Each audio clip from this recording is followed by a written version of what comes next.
What is going on, everybody? Welcome to another brand new installment of For the Love of Wrestling. I, of course, am your host, the Renegade JJ Williams. How is everybody doing this evening?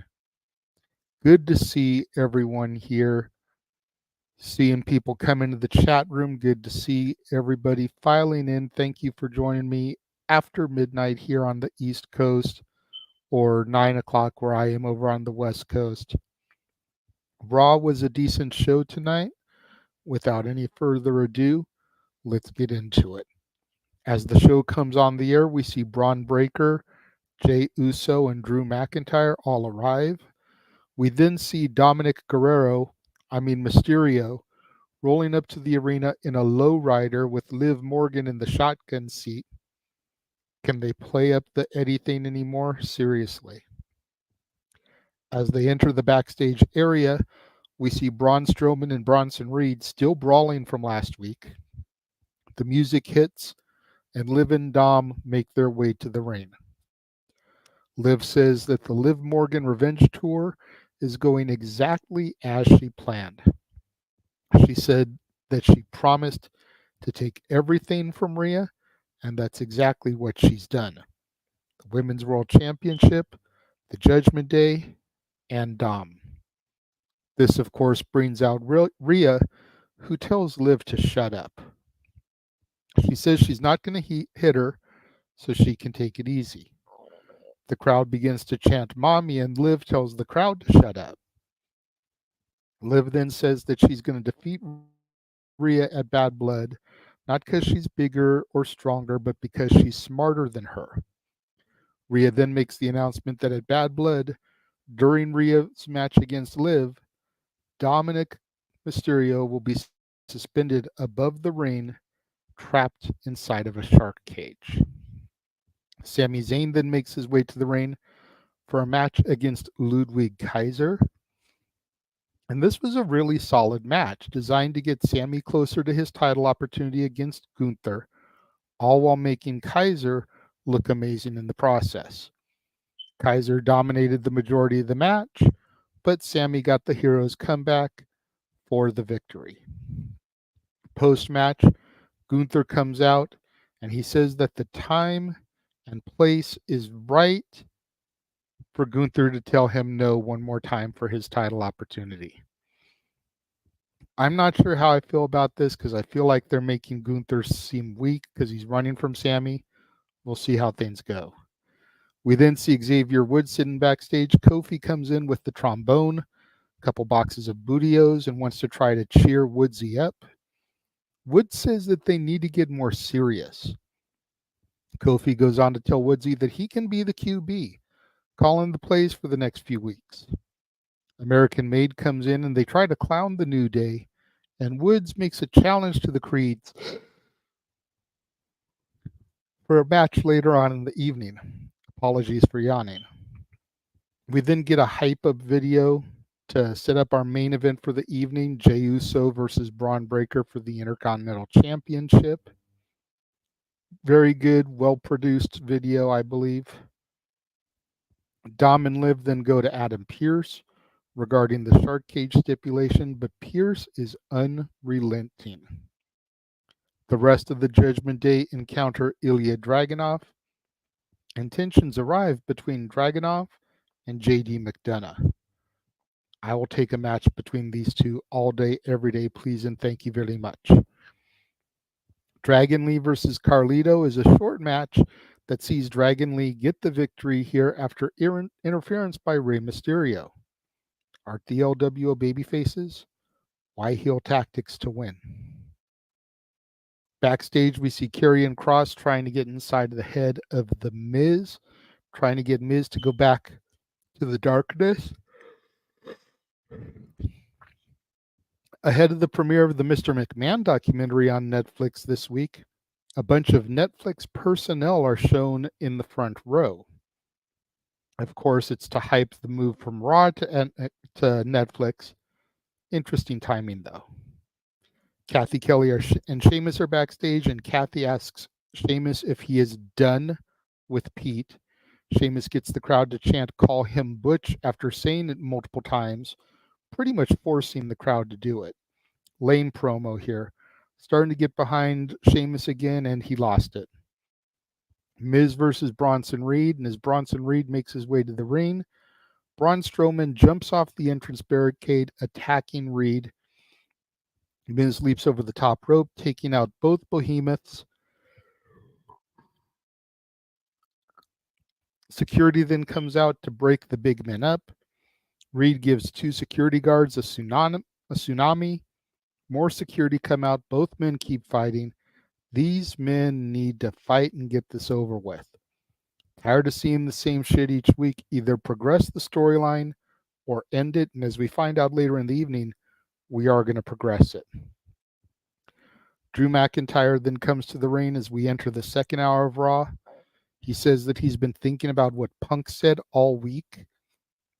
The truth in the eyes of Punk.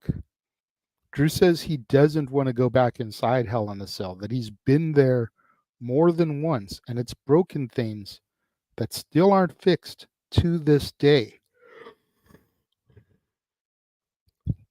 Drew says that his family have begged him not to go in the cell. His wife has begged him to stop because of what it's doing to him mentally. And Drew says it doesn't matter what anyone thinks. This match is going to happen. He says that he's going to make Punk bleed a lot, that he's going to experience pain that he's never felt before, that he's going to break Punk permanently inside the Hell in a Cell structure. We then get Jackie Redmond and Adam Pearce regarding the Bronson Reed-Braun Strowman situation, and Pearce announces that next week it'll be a last monster standing match between the two men. Some commotion is heard and Pearce runs off, and we find Pete Dunne assaulting Sheamus. We then get some women's tag team action as the Unholy Union takes on Damage Control. And prior to the match, the tag team champions Jade Cargill and Bianca Belair approach Io and Kairi. And Bianca starts out by congratulating Io on her victory last week, but things quickly turn tense. This was a dynamite match between all 4 women. Damage Control got the victory after Io hits the over the moonsault. I was a little sad to see Isla and Alba lose again, but I think they're trying to go somewhere with Io and Bianca. We get Kathy Kelly with Braun Breaker, and Braun says that he's going to be Intercontinental Champion for a very long time. Backstage with Jey Uso, and Sammy comes up to him, hypes him up, and tells him to bring the title home tonight. We then have the New Day versus American Made, the Creed brothers. Tag division finally getting some focus here tonight, and I love to see it. Another fantastic match. American Made gets the victory. More follies for the New Day. Get a Damian Priest video promo towards Finn Balor, and basically, am I my brother's keeper? We then get a Wyatt 6 video. Kind of teases that another person may be coming, but who? We then get a Pure Fusion Collective hype video, and I know a lot of people aren't feeling the Pure Fusion Collective, but I really enjoyed the way this video was done. I see big things for them, and I almost wonder what could have been if Ronda Rousey was still with the company, and this could have been the 4 horsewomen on the main roster. Each of them are badass. I'm really curious to see where this goes. We then had the LWO approach the New Day trying to apologize for last week. Tempers begin to flare from Woodsy, and we end up getting a match made between Xavier Woods and Rey Mysterio for next week. Main event time, Jey Uso challenges Braun Breaker for the Intercontinental Championship. I was really glad to see Braun get the main event of Raw. It was a proving ground. It was a test. Time to see if he's really ready. And despite the fact that Braun Breaker lost, and yes, we have a new Intercontinental Champion, as you saw in the default image on YouTube, Braun Breaker did a great job here this evening. He needs to not be upset that he lost the title. He needs to not be upset that his reign only lasted about 6 weeks. But I just feel like they were making too much of a deal out of no member of your family has ever defeated a member of my family, that they couldn't let Jey Uso leave. And then this adds more to the Bloodline storyline, trying to get them back together because Jey Uso is a champion. What do I need Roman Reigns for? Why do I need to go back? I am a champion. First time in 14 years, I am a singles champion. Why do I need you, Uso? And I feel like that's where they need to go with this. I think Jey needs to be the last piece of the puzzle to come together for the Bloodline. You already got Roman. Get Jimmy back in the fold, probably at Bad Blood. Maybe a crown jewel. You can get Sammy. And then you get Jey as you roll into Survivor Series. I'm going to get to your guys' comments in a moment. I do see them lighting up. Remember, I read off of a teleprompter so that I don't keep doing this thing to read my notes anymore. We did get a video that I felt was very, very intriguing. It was a voiceover, said, "Fate is woven." And this image came up on the screen. I'm curious what this is, because to me, this looks like a P, an R, and an F. And I'm thinking Penta El Zero Miedo, Pentagon, and Rey Fenix. I heard Aaron Rift on his review tonight say it looks like something Viking Raiders-esque. But the last I heard, Sarah Logan is still pregnant, so you wouldn't want to bring the Viking Raiders and Valhalla back if she's pregnant. So I don't know if the Viking Raiders, but that's another theory. Who do you guys think it is? I think it's the Lucha Brothers, personally. Safet, good to see you. Matt, always good to see you, my friend. Emmanuel says, yep, the Live Revenge Tour is exactly as she planned and one-dimensional. Absolutely. The Shark Cage for Dom in Liv versus Rhea may set up a Raquel return. That's an interesting one. Definitely got to reinforce the ring, or just let that be the main event and do the angle we've seen a few times where the ring collapses under them. I definitely think we're heading towards a Woods heel turn, but I'm curious how we're going to do it, because I think Odyssey Jones was going to be the catalyst, and with everything that happened with Odyssey Jones, they've had to redirect. I do agree that the main event was good, and the new bloodline costing Jey Uso the title is definitely a possibility, but again, it needs to be one of the last things that gets done. All in all, I thought that Raw was a pretty solid show tonight. I'm going to give it a B. I think I'd give it a solid B.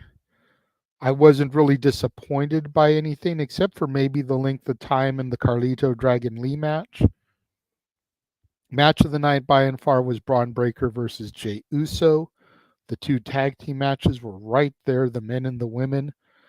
I heard Aaron Rift say that the women's match wasn't anything special. I completely disagree with the boss man on that one. I thought it was a really good match, and I'm looking forward to seeing where this Bianca Io thing goes, because a lot of people have wanted Bianca to go heel for a very long time, and we know Jade works really good as a heel. Bianca's promo definitely had some heelish qualities to it. So do they keep her on that path towards full-blown heel? Or is this just anything you can do, I can do better type of situation between the two women? We will find out. Safet says 7.5 out of 10. Okay. So that is going to do it for my review tonight.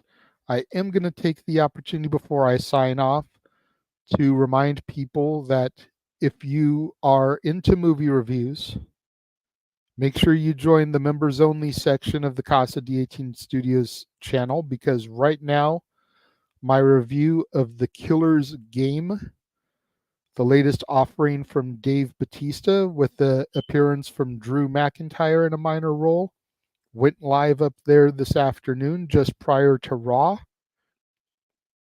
I will make it available on my main channel eventually. Not exactly sure when, but I am giving members only subscribers the opportunity to see it first. So, Emmanuel, I believe you're still a subscriber to the members only. Let Arlene know that there's some new content up there. And if you guys want to hear my thoughts on that, then go there, subscribe. It's only $5 a month.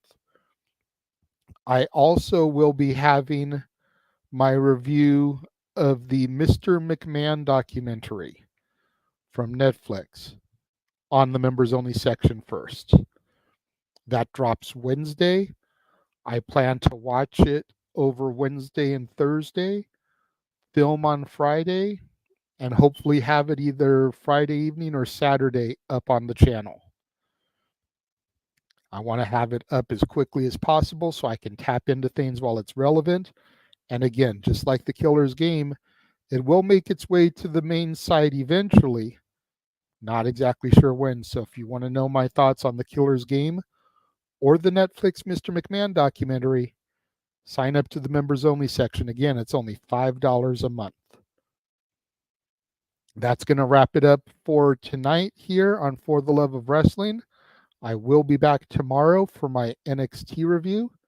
And until then, I will catch you guys later.